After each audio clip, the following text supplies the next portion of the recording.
buen día República Oriental del Uruguay. Bueno, iniciando una nueva jornada por CX30 Radio Nacional, 11:30 M, con este programa que se llama Con una pregunta, ¿en dónde estamos?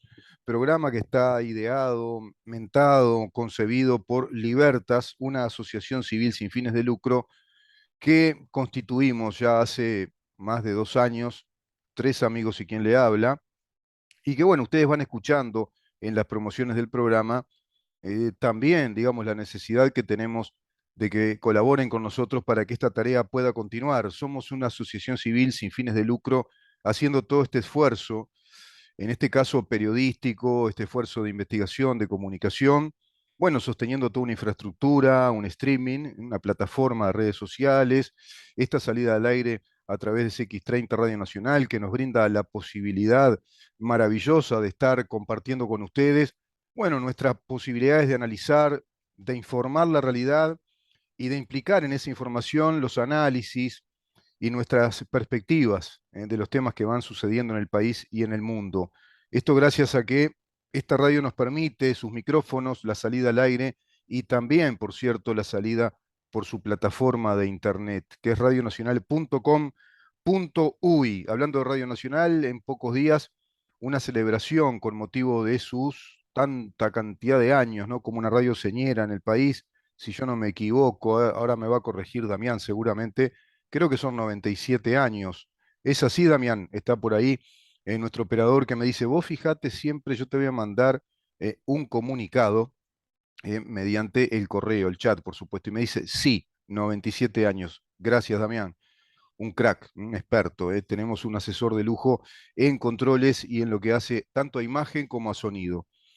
Podés comunicarte con nosotros al 093-829-272, 093-829-272. Salimos por Facebook ahora mismo, en donde estamos. Salimos por Twitter, arroba en donde estamos. Salimos por Instagram, en donde estamos Uru. Y también por nuestro canal YouTube, pero el canal YouTube de nuestro programa es con material editado, en imagen y sonido, editado columna a columna. Y ahí te vas a encontrar con una, bueno, una grilla enorme de nuestra programación, con un gran canal, una página impecablemente diseñada. Nuestro canal YouTube es Mirá en dónde estamos, así se llama, Mirá en dónde estamos. Y salimos también, pero creo que no salimos en imagen, por eso yo no lo destaco tanto, el canal TV de CX30, que creo va a ser oficialmente inaugurado ese día martes, el martes que viene, en esa celebración que va a tener de todo, por supuesto. Van a estar todos los programas de la radio, pantalla gigante, una escenografía que va a ser un estudio de televisión precisamente, donde ahí cada uno de nosotros tomaremos un poquito la palabra y diremos nuestra experiencia en relación a este enorme equipo de trabajo que es X30 Radio Nacional. Estamos por recibir al diputado Felipe Schipani, el doctor Felipe Schipani, él es abogado, y bueno, representa al Partido Colorado en calidad precisamente de representante en la Cámara de Diputados por el sector Ciudadanos.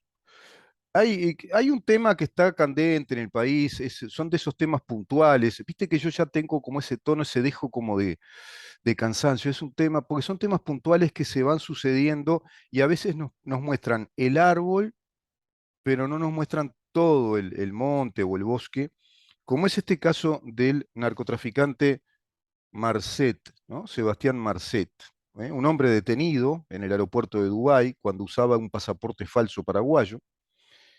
El uruguayo Sebastián Marcet, que vive en Paraguay hace tiempo, Marcet Cabrera, fue detenido en el aeropuerto de Dubái, donde llegó usando un pasaporte paraguayo falsificado, según informó esto, bueno, Montevideo Portal, también Telemundo, prácticamente todos los portales confirmaron la noticia.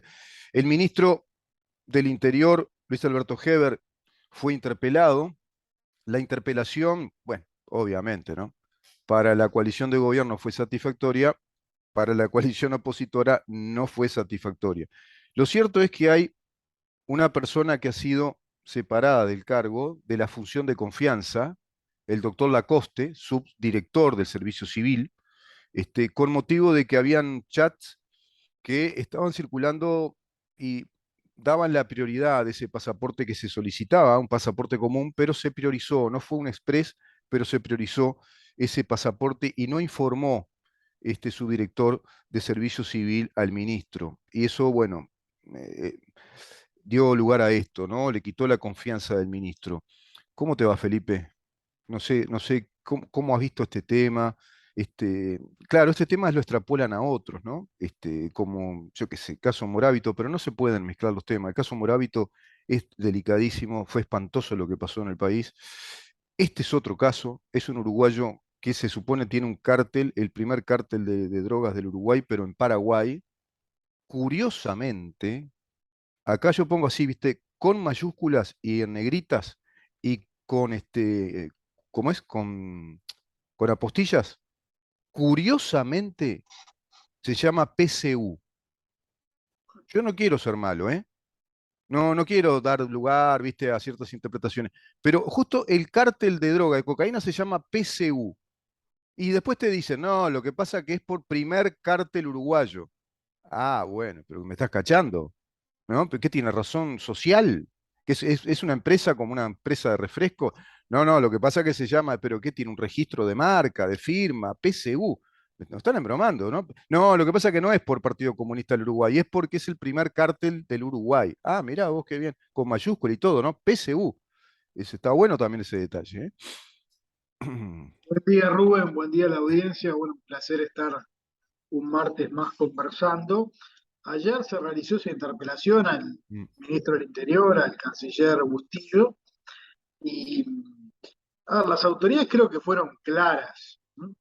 Actuaron conforme a lo que establecía la normativa para el otorgamiento de los pasaportes. ujú, Lo cierto es que este señor Marcet cumplía con los requisitos que el decreto del año 2014 del gobierno de Mujica mm, preveía para la expedición de los pasaportes, de modo que el Estado uruguayo en su actuación mm, se ajustó a lo que establecen las normas. mm, En segundo término, quedó creo que absolutamente demostrado de que no hubo de parte de las autoridades ningún trámite tendiente a apurar el trámite, ¿no?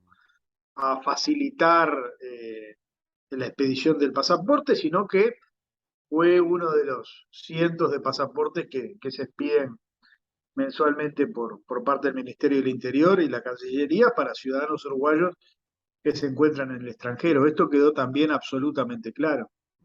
Eh, Quedó claro también porque una de las cosas que se decía, bueno, pero la policía, la brigada antidrogas, estaba investigando en mm, conjunto con la fiscalía a este señor, mientras en paralelo se estaba expidiendo el pasaporte.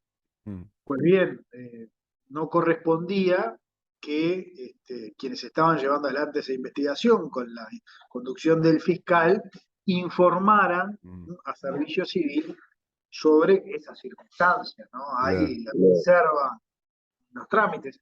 Si bien uno puede creer, bueno, todos forman parte de dependencias de un mismo ministerio, las investigaciones de este tipo, bueno, funcionan con cierto celo, con Mm, cierta reserva, de modo que no era adecuado de que saltara ninguna alarma en servicio civil a la hora de expedir ese pasaporte.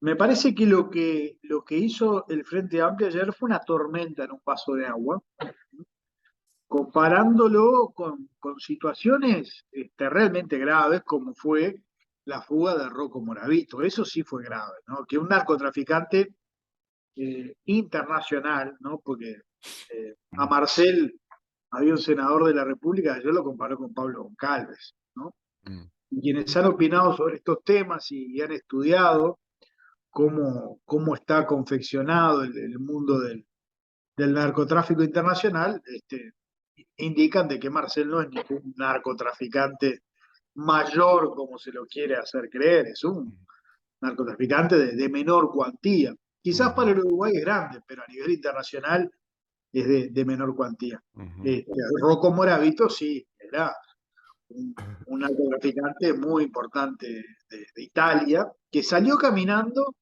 mm, de la cárcel central y que tiempo después conocimos que se reunía, ¿no? con Valencia, otro narcotraficante que estaba recluido en Uruguay, y que desde la Guardia Republicana se lo trasladaba para tener encuentros con este señor. Bueno, eso sí es grave, pues eso ocurrió en dependencia del Ujú. Instituto Nacional de Rehabilitación. Eh, Rocco tiempo Moravito, recordemos que era el capo mafioso de la 'Ndrangheta, que es la organización más importante de narcotráfico en Europa. Es una de las organizaciones mafiosas italianas. Está la Cosa Nostra, está la Camorra y está la 'Ndrangheta, que es de Calabria. Este hombre era, digamos, algo así como el padrino, no sé, no es el término justo, pero es el capo mafioso de la 'Ndrangheta, y estaba buscado, es decir, tenía orden de captura de parte de Europol y de Interpol. ¿Por qué? Porque tenía una causa judicial abierta por el Estado italiano y tenía un pedido de extradición. Y este señor cae acá en Uruguay, cae preso, estaba acá en prisión, pero estaba a punto de ser deportado por ese tratado de extradición que Uruguay tiene, con países para la colaboración de narcotráfico, lavado de dinero, el crimen internacional. Iba a ser deportado y curiosamente días antes se va caminando como perico por su casa por la cárcel central con 3 secuaces más. Eso fue grave, no cabe duda, ¿no? Que fue grave.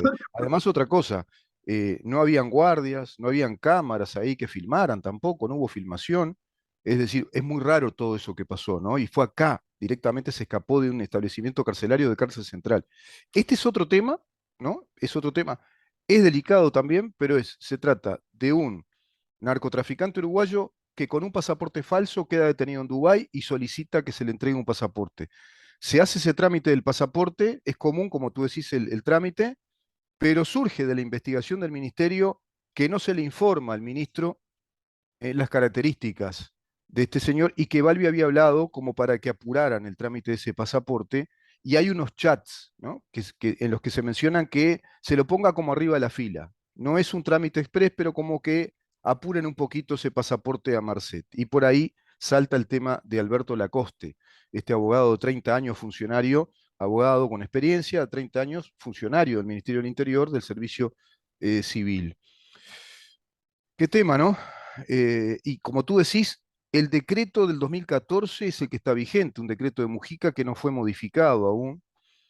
¿Y por qué? ¿Por qué decimos esto? Porque no tiene causa acá en Uruguay, Marcet, no tiene una causa. Y hay una investigación de parte de Fiscalía, como bien decís tú, pero las investigaciones son de Fiscalía, lo dijo hoy el ministro, no son del Ministerio. El Ministerio tiene que cuidar esa reserva de una investigación penal de estas características, ¿no? Por y motivos de reserva, en su momento tampoco había ninguna alerta de Interpol. no había, ¿no?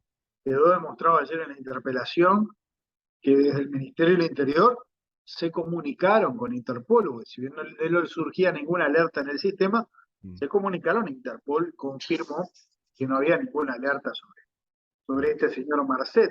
mm, En el caso de que no se le hubiera entregado el pasaporte, lo que hubiera ocurrido es que se le hubiera deportado mm, este, a cualquier país del mundo claro, y perfectamente podría haber seguido en libertad. No claro, es que ese pasaporte fue el salvoconducto para su libertad, no. claro. Al no estar requerido por Interpol, se lo hubiera deportado al Uruguay o a algún otro país y Mm, seguramente podría haber seguido transitando mm. libremente. Ese detalle es clave, Felipe, ¿eh? Ese detalle que estás dando es clave. No estaba requerido por Interpol, que ahí sería muy distinta la circunstancia, la situación de este señor, ¿no? No está requerido, es decir, como tú decís, bueno, si no se daba el pasaporte iba a ser deportado. No hay un requerimiento de Interpol. No fue un salvoconducto, no fue le demos el pasaporte y pudo salir, sino quedaba ahí, quedaba preso ahí, empezaba una investigación. No, sí iba a ir igual. Sí, sí. Ahora sí. Sí, ese detalle es fundamental. ¿Ves? Ese tipo de detalles son claves para esclarecer una situación de estas características. En Uruguay tampoco tenía una causa. No estaba requerido por la justicia. Está siendo No, investigado por Fiscalía en colaboración con Fiscalía de Paraguay, con inteligencia policial paraguaya, pero son trámites de investigación. No hay ninguna causa abierta. Y bueno, por lo tanto, él tenía esa posibilidad de ser deportado también, iba a salir igual hacia cualquier país. Detalle que no es menor, ¿no? Sin Es duda, decir, esto, sin duda. esto indica que no es una maniobra de parte del ministerio como para darle un salvoconducto a esta persona. No, Errores, sí, seguramente un error, y sí, lo más probable, un error. No le cierra al ministro lo de Alberto Lacoste, por ejemplo, ¿por qué no informó de esos chats y de esos pedidos que se le hacían a esta persona que es un conocido narcotraficante? Y por otra parte, se sabe que hay una, vamos a decirlo bien en un castellano o en un español académico, que había una enorme calentura de parte del presidente de la República, ¿no? Estaba recaliente con este tema e ordenó esta investigación rápidamente y se decía que iba a saltar algún fusible. Bueno, por ahora se trata de este subdirector de la Dirección Nacional de Identificación Civil, Alberto Lacoste. Esto es en medio de la interpelación a los ministros Luis Alberto Heber y Francisco Bustillo. Se supo que el gobierno cesó al subdirector nacional de Identificación Civil, Alberto Lacoste. La diaria acá pudo confirmar esta información con base en fuentes del Ministerio del Interior. Y bueno, hoy lo confirmaba el ministro Luis Alberto Heber en una nota que le hacía Ignacio Álvarez. Bueno, ¿y ahora qué va a decir Vergara? ¿Qué seguirá diciendo? Y ¿estará Em, preocupado Vergara por lo de Balcedo y por lo de Rocco Moravito? ¿Seguirán investigando? Y le preguntará al ex fiscal Jorge Díaz qué fue lo que pasó realmente. Y a Charles Carrera, pues estaba, ¿no? Charles Carrera en el ministerio en esa estaba, época. sí, Tendría sí, que sí, sí. preguntarle, porque está muy preocupado Charles Carrera por esto que está pasando ahora. Tendría Me que parece que preguntarle. está preocupado por otras cosas, Charlie Carrera. Estas cosas han servido para sacar el foco de ese otro asunto que, bueno, Y que sí. se retoma mañana porque el ministro Heber va a ir a informar de este tema a la Comisión de Seguridad del Senado, ¿no? Ujú. Así que, ¿En qué bueno, está lo de Charles Carrera ahora, Felipe? no, a ver, por el momento, lo que ha habido es lo que se difundió públicamente a través de Santo y Seña, y bueno, mañana va a ir el ministro Heber a informar al Senado Ujú, sobre, bueno, todos estos asuntos, y bueno, ahí se valorará las acciones a seguir. El ujú, tema ya está en fiscalía, hay una denuncia del Ministerio del Interior. ujú. Habrá que evaluar las acciones parlamentarias que se pueden seguir porque estamos frente a hechos que involucran a un senador de la República, ¿no? Claro. Entonces, bueno, eso es resorte de los senadores, que es donde está Mm. ventilándose este asunto. Y hechos por lo menos con apariencia delictiva, ¿no? Hay una apariencia delictiva, ¿no? Bueno, a priori sí, ¿no? Por Mm, eso el mm, Ministerio hizo la denuncia penal correspondiente. claro, Hay varios hechos. Está el encubrimiento sí. que denuncian Víctor Hernández y su familia, el Ujú, encubrimiento de lo que fue la actuación y la investigación policial, mm, el encubrimiento de el subcomisario de La Paloma de entonces, bueno, y todos los que participaron de esa fiesta de donde habría partido el disparo ujú, que lesionó a Víctor Hernández. Y después están los otros hechos que han sido eh, expuestos y asumidos también por el propio Charles Carrera, que consiste en la internación de un civil durante 3 años en el hospital policial, violentando todas las normas de la sanidad policial. falsificando un Y, documento público, ¿no? es Y, posiblemente también, y el pago de tickets de alimentación también por claro, 3 años a un valor de 20.000 pesos por mes, mm, que actualizados por el IPC son 40.000 pesos de hoy, que es un sueldo y sí, de un agente policial, ¿no? Entonces, claro. allí aparecen hechos con presunto viso delictivo, puede haber abuso indominado de funciones, algún delito contra la administración, y bueno, eso será lo que tendrá que Tráfico de determinar. influencia puede haber también. Tráfico de influencia. Y además vemos, como tú decís, una erogación importante, ¿no? De dinero de la policía, ¿no? Es una erogación de un dinero de esos 40.000 pesos actualizados a la fecha por mes durante 3 años, gastos de internación, seguramente, gastos también, bueno, disposición de personal, que también es gasto, para el Bueno, tratamiento de este señor que lamentablemente fue muy mal herido y quedó con una lesión de por vida muy grave. Pero Felipe, también esto indicaría que esa cascada de hechos delictivos tienen la lógica del encubrimiento, ¿no? Es decir, toda esa sucesión de hechos delictivos siguen en esa lógica del encubrimiento de aquella investigación policial, que fue aparentemente alterada la escena y de aquel hecho, ¿no? Que ocurrió en esa fiesta en La bueno, Paloma. eso habrá que investigar, ¿no? Claro, claro, ¿Por qué en su momento el director claro. general de Secretaría del Ministerio pretendió de alguna manera acallar a Víctor Hernández y su familia, como el propio Víctor Hernández denuncia, ¿no? ¿Por Claro. qué no se investigó adecuadamente? Son muchas preguntas que están Sí, arriba de la sí, mesa y bueno, nosotros confiamos en que la Fiscalía indague, claro, pero bueno, no descartamos que el Parlamento también pueda llevar adelante algún proceso de investigación. sin duda, Veremos qué resuelven los senadores. claro. ¿Alguna otra novedad, Felipe? ¿Qué pasó con la rendición de cuentas? ¿Terminó el pugilato? ¿Terminó la escena de discusión?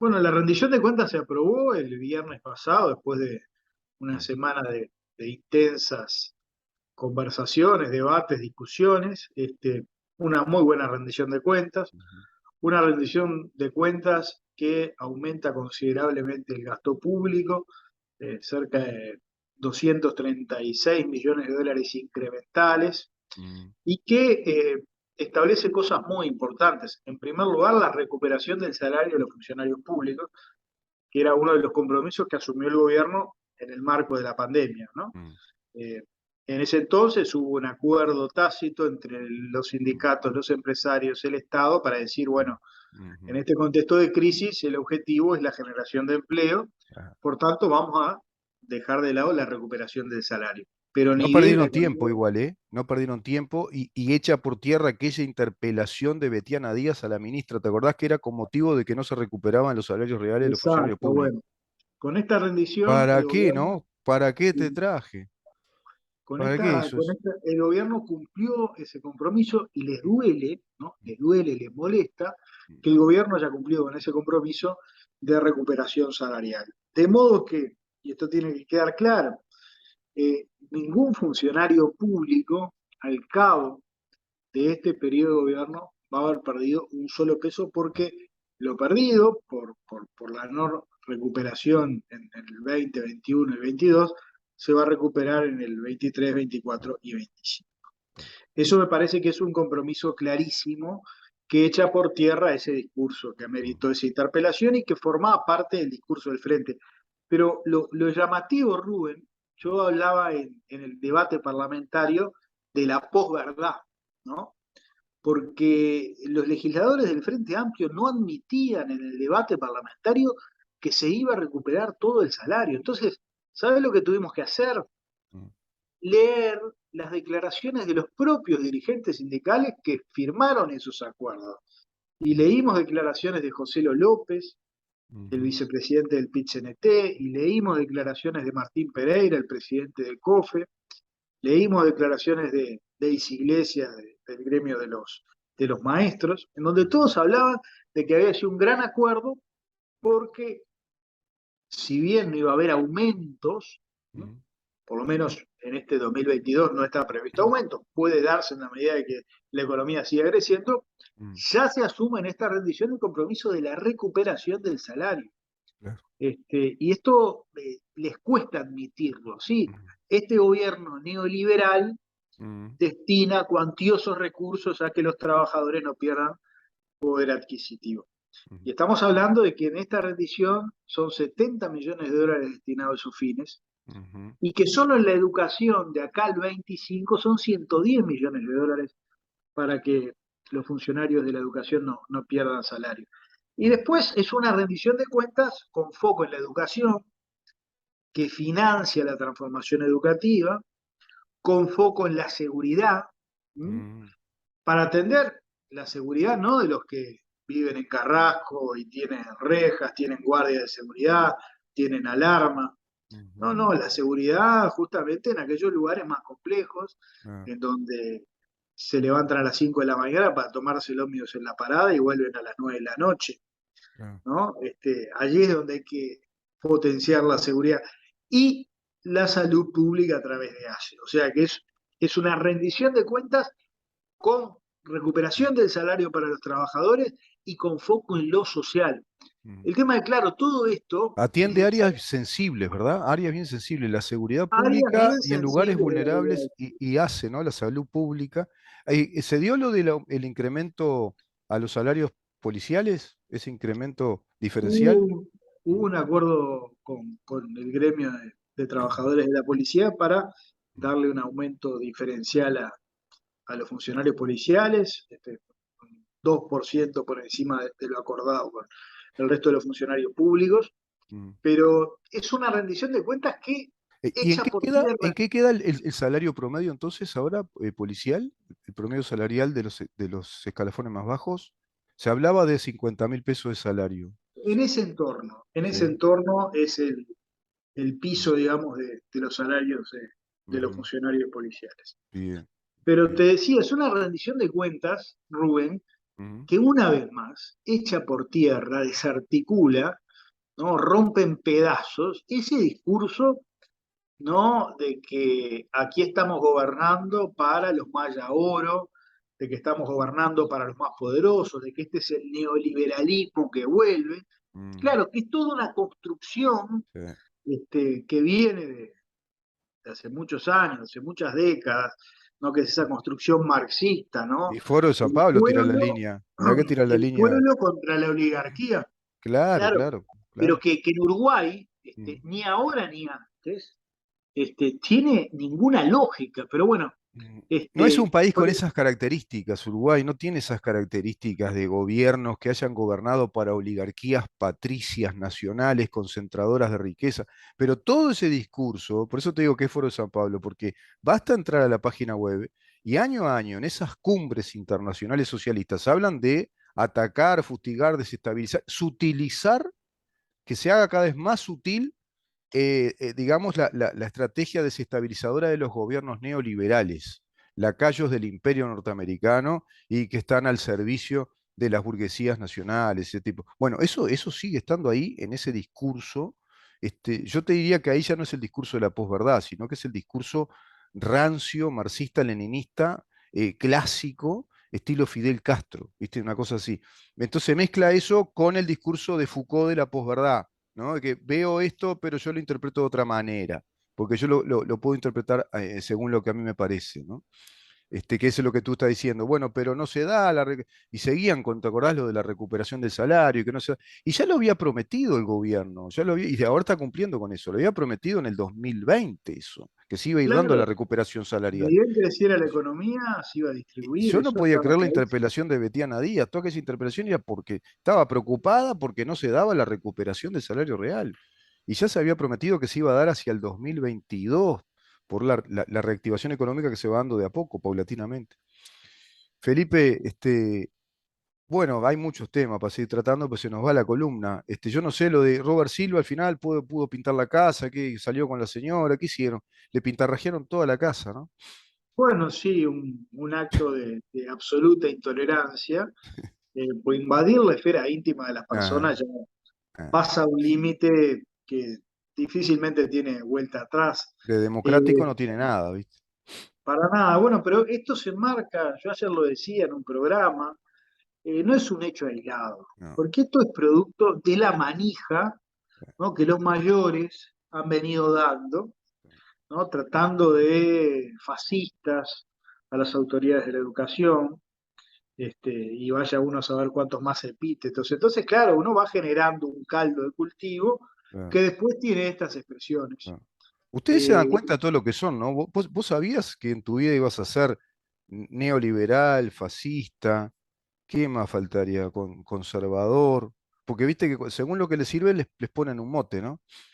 Totalmente, pero bueno, esto se enmarca en una guerra Sí, declarada contra la transformación de la educación que ya está sí. en pleno Encaminada. apogeo, ¿no? Hoy Claro. tenemos un paro Sí, te de iba a preguntar FENAPES, eso. Ahí hay un paro. ¿A qué se debe ese paro? Y bueno, contra la transformación educativa. Ahí está. Ah, Llamativamente, llamativamente no es contra el salario, mm, porque FENAPE firmó una cláusula de paz mm. por la cual no puede reclamar por salario. Eso es un hecho positivo a recalcar. Sí, pero Contra, reclaman por otro lado.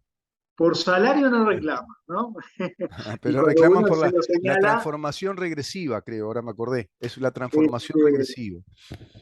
cuando uno se lo reclama, o les consulta, che, por salario ya no reclaman, les molesta. Pero claramente aquí, ayer lo comentábamos en un programa de televisión, todos sabemos la actitud de ciertos sectores ante cualquier atisbo de tímido siquiera de transformar la educación. O sea, desde Rama en adelante se han opuesto de la manera más virulenta a cualquier proceso de reforma. Yo recuerdo, Rubén, que hacían barricadas en las escuelas para no dejar entrar las bandejas de comida en la reforma de Rama. Y hubo gente del frente que quiso hacer algún cambio. Bueno, se tuvieron que ir, los echaron a Figuera y a Mir, vos recordarás. Ese, Eh, en secundaria no se pudo aplicar ese plan pro mejora, ¿te acordás? sí, me Que era una acuerdo. cuestión experimental para aplicar en un puñado de liceos, bueno, porque FENAPE no lo admitió. No se pudo Iban Filgueiras, ¿te modificar el acordás? Con régimen Mir de y los... con Operti, el hijo de Operti y Larrañaga, ¿te acordás? Que tuvieron meses yendo Bueno, por el plan. En el totalmente. gobierno de Mujica.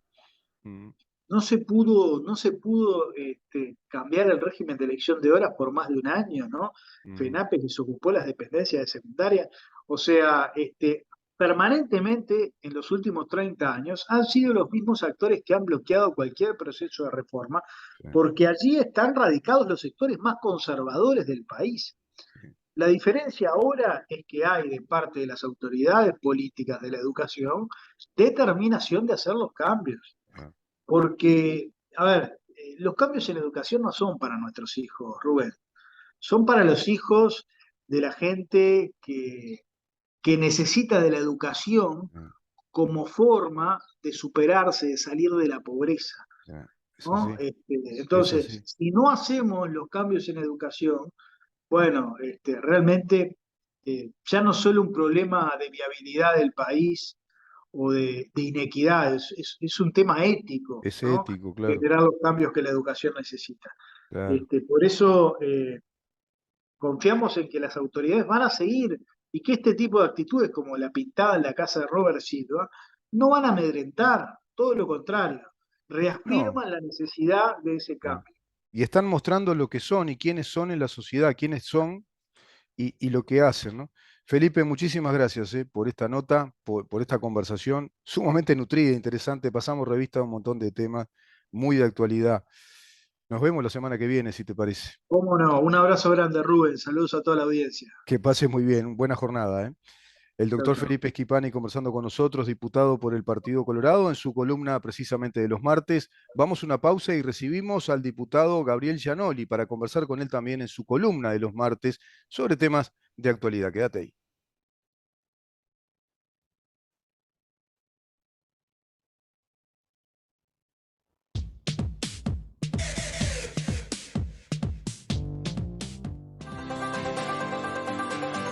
Libertas.